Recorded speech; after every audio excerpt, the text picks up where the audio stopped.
tsara tokony osimbana ny ala fataoko maintso tsara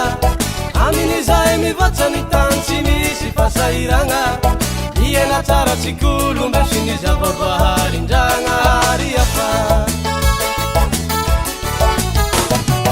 ala maintso zao no ilaina manome fahasalamano atsika kasi karaha sirotany hafa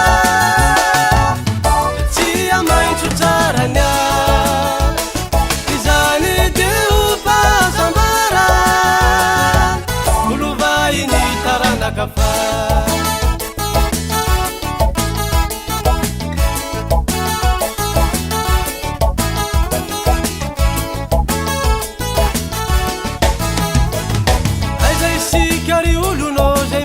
fahazavana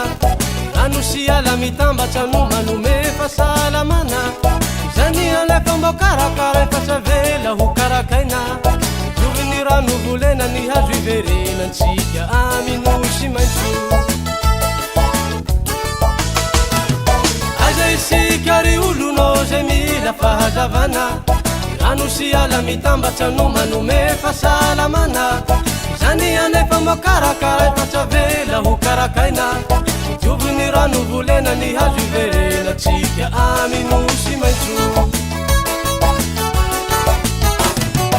ala maintso manome fifalina ny rano madio manome vitaminy izy ireo tsy misaraka amintsika fa mifame manome paradis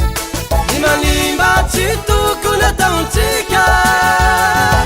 ny tontolo iagna velao hibaly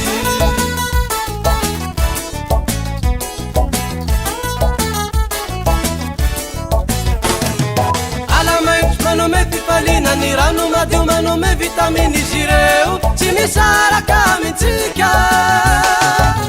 fa mifame manome paradis ny manimba tsy tokony ataontsika ny tontolo iagna velao hibaly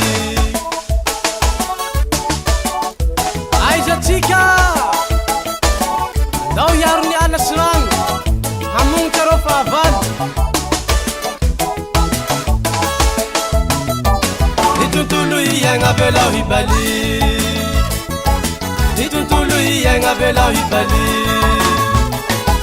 ny tontolo iagna velao hibaly